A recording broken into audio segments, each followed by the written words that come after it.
Bonjour à tous et bienvenue pour cette masterclass avec Prépart pour parler du thème suivant, se préparer au concours des grandes écoles d'art, de design et de cinéma. Et avec nous pour en parler, Lionel Dax, son directeur des études, et Luz Moreno, une alumni. Bienvenue à tous les deux et merci d'être avec nous. On va plus ample faire connaissance, mais avant, place au curriculum de votre école.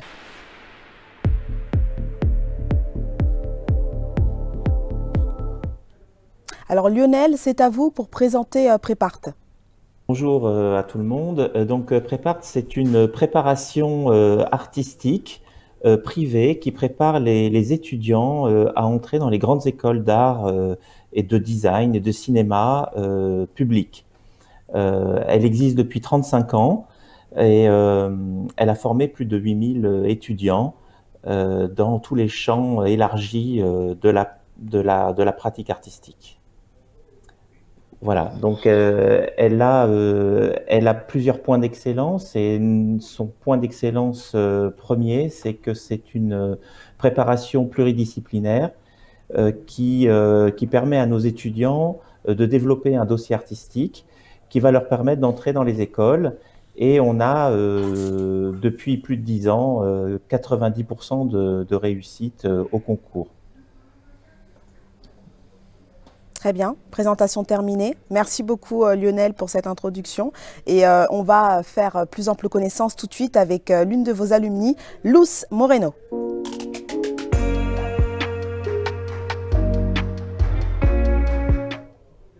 Alors Luz, il est temps de nous parler de vous et de votre parcours. Pour commencer, parle-nous, parce que Luz m'a dit de la tutoyer, parce que c'est un peu familial, c'est chez Prépart, hein, si j'ai bien compris. Parle-nous de ton parcours scolaire avant la prépa et de la suite, c'est-à-dire dans quelle école t'as amené la Prépart? Alors moi, j'ai fait le bac à Madrid, donc je suis espagnole. Et suite au bac, je suis venue directement à Paris à Prépart pour étudier. Et donc c'est vrai que c'est une année très intense, on prépare beaucoup de concours. Et suite à ça, j'ai eu les Arts Déco de Paris. Donc j'ai fait ma scolarité 5 ans aux Arts Déco de Paris, option scénographie. Et suite à ça, j'ai refait un post-diplôme à Reims en design culinaire. Très bien. Alors après le diplôme en scénographie, quel a été ton parcours? Qu'est-ce que tu as fait en gros? Parce que je sais que tu as fait beaucoup de choses. Oui, en fait, mon année de diplôme, j'ai passé mon diplôme et en même temps, je travaillais chez l'artiste textile chez Larix. Donc c'est vrai que je travaillais dans ces deux mondes théâtral et le monde de l'art. Et très vite, j'ai continué quand même à avoir cette pluridisciplinarité où je travaillais surtout dans le théâtre, donc j'ai fait plusieurs scénographies. Mais ce qui m'intéressait aussi, c'était de mêler un peu les cinq sens dans le théâtre, d'où cette formation à Reims pour le design culinaire. Très bien. Et actuellement, quel est ton poste et quelles sont tes fonctions? Je sais que tu as un job actuel, mais aussi tu n'as pas oublié Prépart puisque tu es retourné à ton école. C'est ça, oui. Ça va faire quelques années que je suis retournée en tant qu'enseignante à Prépart. Et depuis 2 ans, je suis tutrice d'une classe. Donc, c'est un peu la spécialité de Prépart. Le tutorat, donc ça veut dire qu'une fois par semaine, on va vraiment suivre l'étudiant individuellement pour le conseiller vers quel concours aller, quel concours passer et qu'est-ce qui est le mieux pour lui, en fait. Très bien. Alors le tutorat et le secret de Prépart pour la réussite au concours, on va voir ça tout de suite avec l'immersion.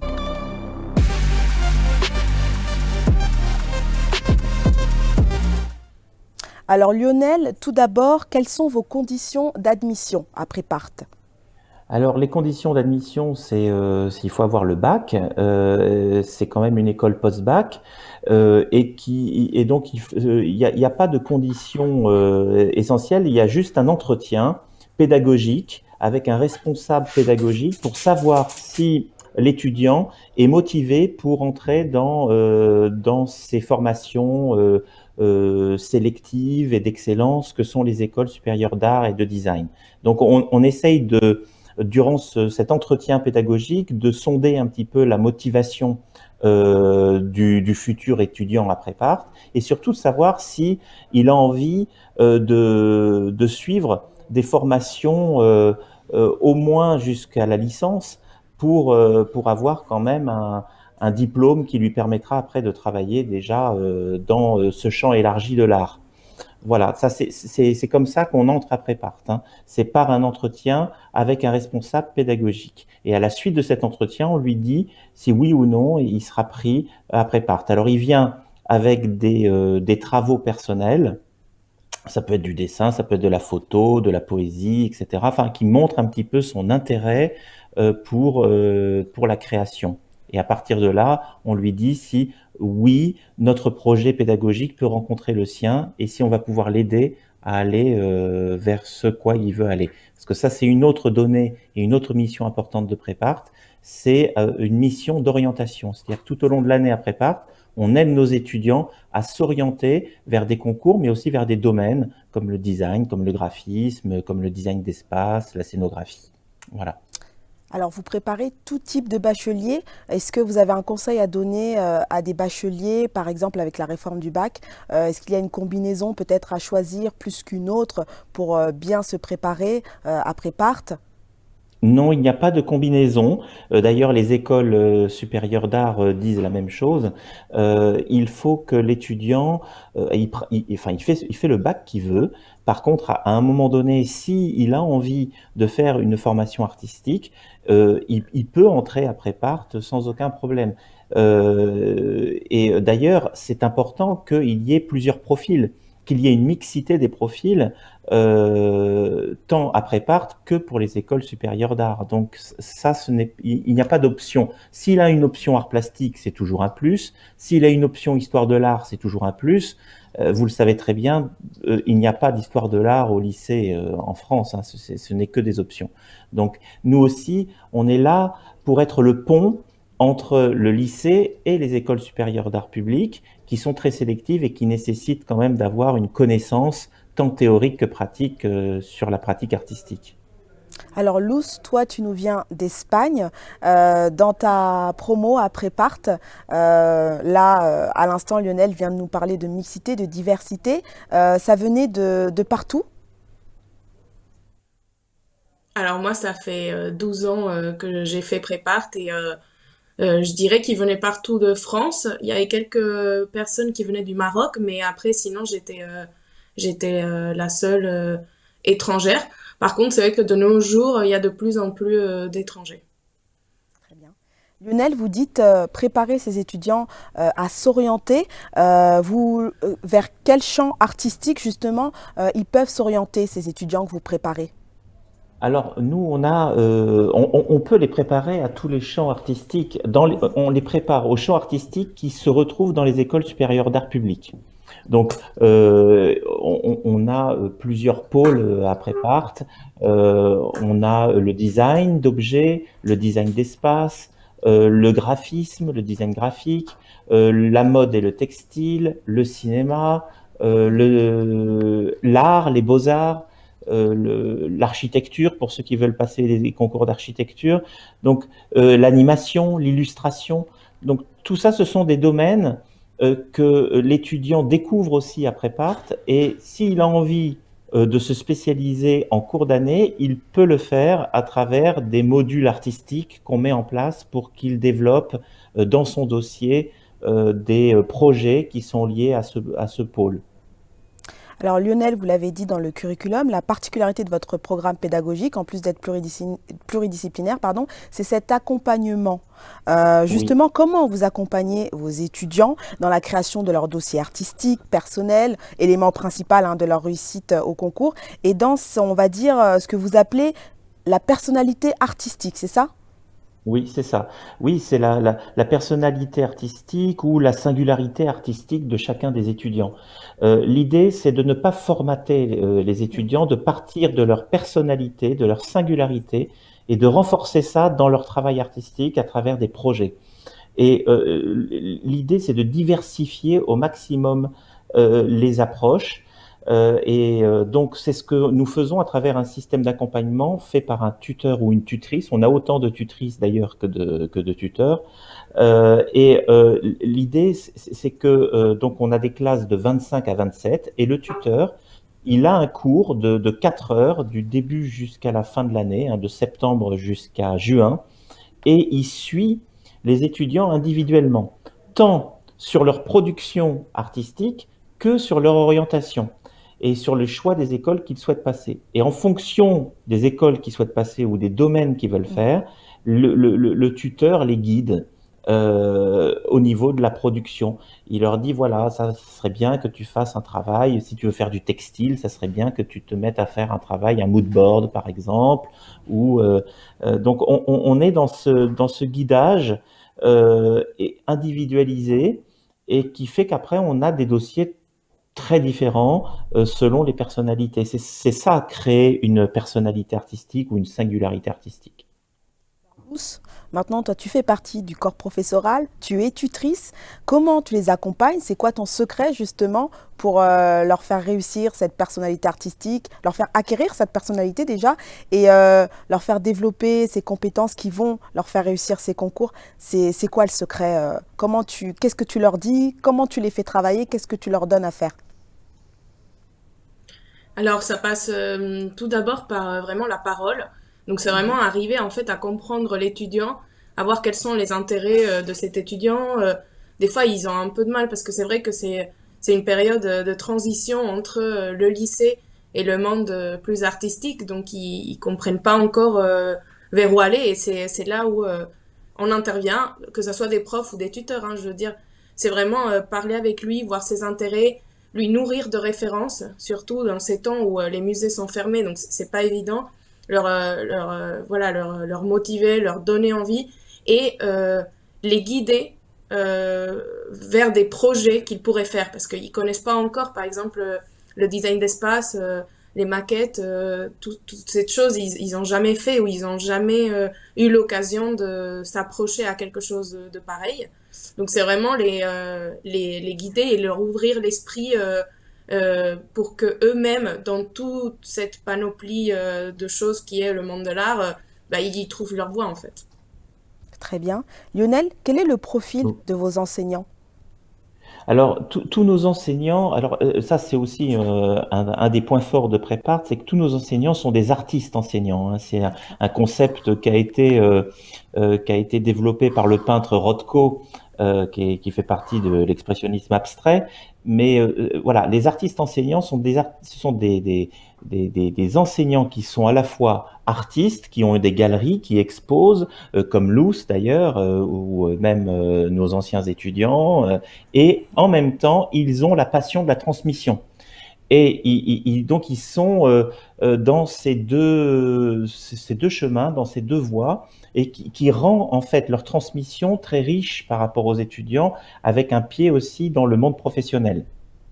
Et donc, ça permet aussi à nos étudiants de se projeter après sur la suite des événements par rapport à leur formation et par rapport à leur diplôme. Donc ça c'est très important. Ils sont tous issus des écoles supérieures d'art publiques. Pour l'essentiel, les arts déco de Paris. Je crois qu'il y a 80% de nos enseignants qui viennent des arts déco de Paris, et puis d'autres qui viennent des beaux-arts de Paris, essentiellement. Hein, voilà. Le reste, pour les profs de théorie et d'histoire de l'art comme moi, on vient des grandes universités françaises, et on a tous un doctorat et qui nous permet aussi de... Alors moi, pour ma part, je suis aussi écrivain à côté.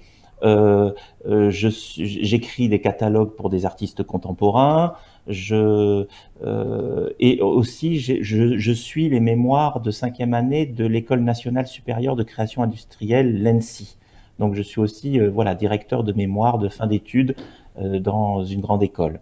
Voilà, donc pour vous dire un petit peu les différentes casquettes qu'on a et qui nous permettent voilà, d'avoir un angle très ouvert sur toutes les productions et sur la théorie. Très bien. Alors, votre corps enseignant vient essentiellement des beaux-arts et des écoles d'art public parce que l'une de vos spécificités aussi, c'est d'être une prépa indépendante. Oui, on est la seule, à ce jour, en France en tout cas, on est la seule prépa indépendante de tout cycle supérieur. On n'est pas une prépa intégrée à un cycle privé diplômant.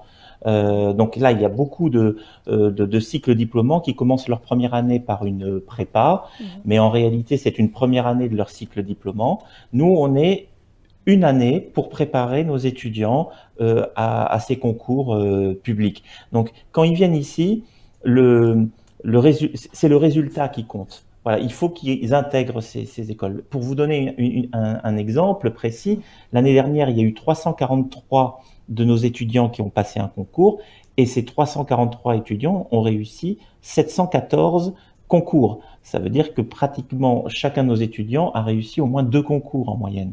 Voilà, donc voilà, ça c'est le travail que les artistes enseignants, les tuteurs, les tutrices font au quotidien auprès de ces étudiants qui, souvent, comme l'a souligné Luce, ne connaissent pas encore les codes de la théorie de l'histoire de l'art et de la pratique. Et il faut les guider en moins d'1 an, presque 6-7 mois, pour qu'ils aient un dossier personnel. Donc, c'est vrai que c'est assez intensif, exigeant, mais en même temps chaleureux comme ambiance. C'est à la fois dynamique et bienveillant. Eh bien, de cette ambiance bienveillante, Luce, on va en parler tout de suite. Au-delà de réussir le concours, que t'a apporté cette expérience à Prépart? Que retiens-tu de ton passage là-bas et qu'as-tu particulièrement apprécié? Alors moi, c'est vrai que voilà, j'étais quand même étrangère et je venais à Paris, je connaissais personne en fait. Et les personnes, donc les étudiants que j'ai rencontrés à Paris, de nos jours, 12 ans après, c'est quand même mes meilleurs amis toujours. C'est-à-dire que j'ai réussi avec certains d'entre eux les concours des Arts Déco et en fait, on est restés amis à vie. Donc déjà, ça vaut de l'or. Et puis le rapport avec les profs, c'est vrai que c'est assez exceptionnel. Il y a quand même, même quand tu pars de prépa, tu peux compter sur les profs en fait. Combien de fois moi ou d'autres ex-étudiants que je connais sont revenus à prépa, demander de l'aide parce qu'ils voulaient passer peut-être un autre concours et les professeurs sont toujours là en fait, même des années après. Donc ces rapports, je trouve que même dans le monde professionnel, ça aide beaucoup, ça nous apprend beaucoup quoi. Et vraiment pour moi, le tutorat à prépa, c'était super important parce que même arrivé aux Arts Déco, il y avait pas de tutorat. Mais comme j'avais appris à suivre en fait les instincts avec ce tutorat à Prépart, disons que j'avais pas besoin d'avoir ce cours dans les écoles supérieures parce que je savais vers où je voulais aller. On t'avait déjà donné cette habitude qui t'a servi après, c'est ça? C'est ça. Parfait. Alors, c'est une année intensive quand même, Lionel, faut pas l'oublier. Comment elle se déroule, cette année intensive? Elle s'articule comment? Qu'est-ce qui se passe en gros du début jusqu'à la fin? Comment vous les préparez? Alors la rentrée a lieu en septembre, mi-septembre. Et de mi-septembre à mi-novembre, on est dans une phase, on appelle ça la phase 1, une phase d'ouverture et d'apprentissage à toutes les matières qu'ils sont susceptibles de rencontrer dans les écoles supérieures d'art. C'est-à-dire qu'ils vont découvrir des ateliers de production comme le design, le graphisme, la peinture, la sculpture, le dessin. Donc ça c'est des choses qu'ils vont produire dans tous les domaines, à la fois art et art appliqué, pour justement se faire une idée de ce qui les intéresse. Il faut savoir qu'il y a 70% de nos étudiants, quand ils rentrent à Prépart, ils ne savent pas encore ce qu'ils veulent faire. Donc il faut leur donner la possibilité de toucher à tout, et c'est ça cette pluridisciplinarité. Par contre, on met en place un socle très important dès le début de l'année autour du dessin. Ils ont 8 heures de dessin, du croquis, du modèle vivant, du dessin d'observation. Donc ça, parce que ce socle dessiné, ils en ont besoin pour passer les concours. Et puis, il y a un socle culturel avec l'histoire de l'art, mais aussi une histoire culturelle, une histoire du cinéma, où on leur donne là aussi un socle culturel important parce qu'ils en ont besoin aussi pour les concours, parce qu'ils passent dans les concours, ce sont des épreuves de dessin et de culture qui sont en temps limité et ils doivent pouvoir analyser n'importe quel type d'image, n'importe quelle œuvre, et ça on doit les préparer. Et il y a à peu près 7 heures de culture pour renforcer ce socle culturel qu'ils n'ont pas eu au lycée. Et puis, il y a le tutorat qui suit individuellement les projets de chacun des étudiants. Ça, c'est la première partie de l'année. À partir de novembre jusqu'à mi-février, on est dans la phase 2 du programme pédagogique. Là, on est dans le développement du dossier artistique de l'étudiant. C'est-à-dire que l'étudiant sait ce qu'il veut faire, les projets qu'il veut faire, et il développe tous ces projets pour fonder son dossier personnel. Et en même temps, il choisit les concours qu'il souhaite passer. Et à partir de mi-février, on est dans le passage des concours. Donc ça, c'est préparation intensive au concours, préparation spécifique, voilà, certains concours importants comme les arts déco, comme les beaux-arts, etc. Mais aussi tous les autres concours qu'on estime être des très bons concours, même en province.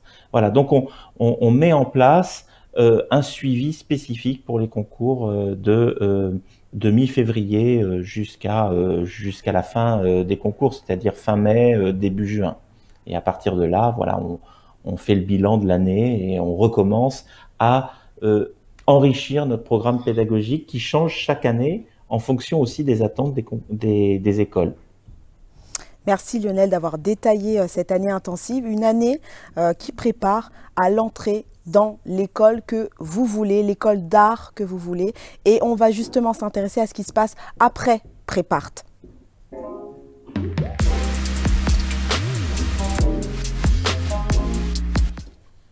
Alors, pour commencer, est-ce que la plupart, Lionel, de vos étudiants choisissent les beaux-arts à la sortie? Alors c'est vrai qu'il y a comme je vous l'ai dit tout à l'heure, il y a beaucoup de domaines, comme le design, le graphisme. La plupart des écoles en France, ce qui n'est pas le cas dans les écoles à l'étranger, ont une année encore pluridisciplinaire qui leur permet encore de choisir s'ils choisissent la voie beaux-arts-art ou une voie plutôt art appliqué comme le design d'objets, design d'espace ou graphisme. Donc, nous, notre idée, c'est de les faire rentrer dans ces écoles-là. Après, certains vont se déterminer dans ces écoles-là. Mais en moyenne, on a à peu près 2/3 d'étudiants à Prépart qui sont intéressés par les domaines de l'art appliqué, du design, et un tiers qui est plutôt intéressé par les beaux-arts. Voilà, donc ça aussi, c'est quelque chose qu'on voit chaque année. Tu as hésité, Luce, à un moment donné? Alors moi, je voulais faire de la scénographie. Donc c'était assez clair en rentrant à Prépart. Mais c'est vrai que en fait, la vraie question, c'est de nos jours, les limites entre les arts et les arts appliqués, je pense qu'elles sont de plus en plus floues.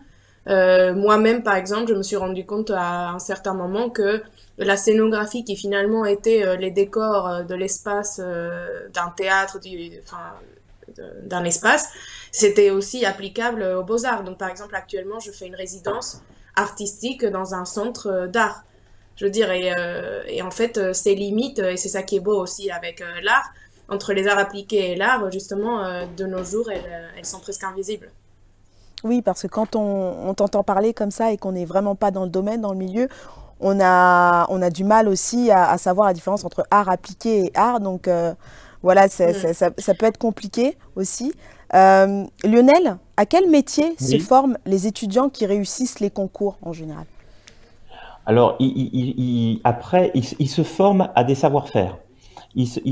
Dans ces écoles supérieures d'art et de design, ce sont des savoir-faire qu'on va leur donner. Et à partir de ces savoir-faire, ils vont développer, effectivement, ils vont avoir un diplôme, bien sûr, et un métier. Donc, ils peuvent être designers d'objets, designers d'espace, designers graphiques, dans une agence ou en freelance.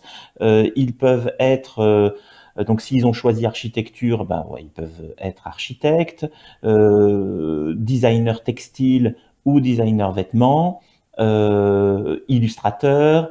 Il y a beaucoup de métiers, en fait. Et ces métiers, en fait, c'est pas l'école qui va former à un métier, ils vont former un savoir-faire et l'étudiant après va choisir quel type de langage formel artistique, il va choisir. Je connais beaucoup d'étudiants, d'ex-étudiants d'ailleurs, qui ont eu un diplôme en art dans une grande école et finalement sont devenus après des illustrateurs. Donc, ils ont appris à dessiner, à faire plein de choses, et puis après, ils choisissent leur voie. Mais ils peuvent très bien être aussi designers graphiques, après avoir fait un diplôme aux Beaux-Arts. Donc, c'est pour ça que ces frontières entre art et appliqué sont assez floues, et c'est pour ça que nous essayons de les faire dialoguer dans notre pédagogie. C'est ce qu'on appelle pluridisciplinaire, c'est justement faire un dialogue entre l'art et l'art appliqué, un peu comme ça a été au moment de la formation du Bauhaus, quand Gropius il dit voilà, les arts et les arts appliqués doivent marcher ensemble. Et c'est vrai que à peu près toutes les écoles d'art et de design en France et à l'étranger, voilà, sont un peu sur ce modèle, essayer de trouver des ponts entre ces deux disciplines. C'est après l'étudiant qui choisira le métier à travers les savoir-faire qu'il a appris. Et justement, après leur choix, ils peuvent rester transverses, du coup. Tout à fait. Luce, tu nous parlais justement de tes camarades de Prépart avec qui tu es devenu, ils sont devenus des amis, de vrais amis. Donc il y a un vrai réseau d'alumni à Prépart. Est-ce qu'il y a un dialogue aussi qui se fait entre vous, les alumni, et entre les étudiants qui ne sont pas encore sortis de Prépart? Alors oui, il y a des groupes sur Facebook et sur Instagram dans lesquels en fait les élèves actuels peuvent poser des questions à des ex-étudiants, à des alumni, pour savoir comment ça s'est passé dans telle école, est-ce que tu peux me loger dans telle ville parce que je vais passer ce concours et justement j'ai pas de logement. Enfin, il y a vraiment une communication qui se fait depuis des années. Lionel, à quelle occasion, Oui. autre que sur Internet, les étudiants actuels et les anciens peuvent se rencontrer ou échanger? Alors, nous organisons plusieurs événements dans l'année, Mhm. notamment des portes ouvertes. Et pour nos portes ouvertes, on invite toujours nos anciens étudiants qui viennent nous voir et rencontrer les étudiants de l'année. Pratiquement tous les tuteurs demandent à d'anciens étudiants de venir montrer les dossiers qu'ils ont faits durant l'année à Prépart aux nouveaux étudiants qui arrivent. Et donc ça crée une sorte de communication et de savoir un petit peu par quel chemin ils sont passés pour arriver à avoir un concours. Ça, c'est important. Après, nous créons aussi des événements comme des expositions avec nos anciens étudiants. Souvent, ce sont des anciens étudiants qui sont diplômés d'une grande école. Et là, on crée aussi des expositions où il y a des artistes enseignants de Prépart qui travaillent avec d'anciens étudiants. Et là, pour ces événements, nous invitons bien sûr les étudiants de l'école de l'année et les anciens. Et donc, c'est une occasion aussi de se croiser, de se voir et de savoir un petit peu ce qu'ils sont devenus. Après, chacun des artistes enseignants ont des relations un peu privilégiées avec certains des étudiants qu'ils suivent aussi. Et donc, tout ça crée un réseau qui est très vivant à Prépart. Luce, quels sont tes objectifs de carrière aujourd'hui, ton projet professionnel? Alors actuellement, je suis en résidence artistique au centre Tigneus d'art contemporain à Montreuil et j'y serai pendant 6 mois. Donc pour l'instant, je suis en train de faire une exposition sur place là-bas. Très bien, une exposition à Montreuil. Donc on invite tout le monde à aller voir cette exposition si Bien la sûr. situation sanitaire nous le permet, Luce. Cette masterclass est terminée, mais les mots de la fin, ils sont pour vous deux.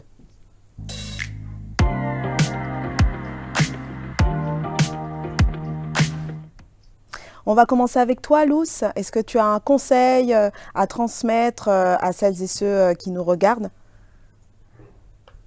Oui, je pense que si vous sentez que vous voulez vraiment faire de l'art et des arts appliqués, il faut vraiment pas avoir peur et pas stresser au moment de vouloir tenter ces écoles. Je dirais même tentez-les pendant que vous êtes au lycée, juste au moins pour vous rendre compte de ce que c'est qu'un concours d'art, parce que c'est vraiment quelque chose. que nous, on sera toujours là pour vous aider à y arriver, en fait. Merci beaucoup, Luce. À vous, Lionel. Donc, nous, notre programme pédagogique, comme je l'ai pu le détailler tout à l'heure, est conçu pour être un catalyseur de singularité artistique dans tous les champs de la pratique artistique, du design, de l'art. Et donc, nous, on est fiers de cette mission à la fois d'orientation et d'enseignement. On est un agent dans la culture et qui permet de créer ce pont entre le lycée et les écoles supérieures d'art, et on sait que ça marche parce que voilà, plus de 90% de réussite. Voilà, nous sommes fiers de ce parcours et de ces résultats. Eh bien, merci à tous les deux pour toutes ces informations, ces témoignages et ces conseils. Prépart était avec nous pour cette masterclass. Prenez soin de vous et des autres. On se retrouve bientôt avec le Figaro étudiant.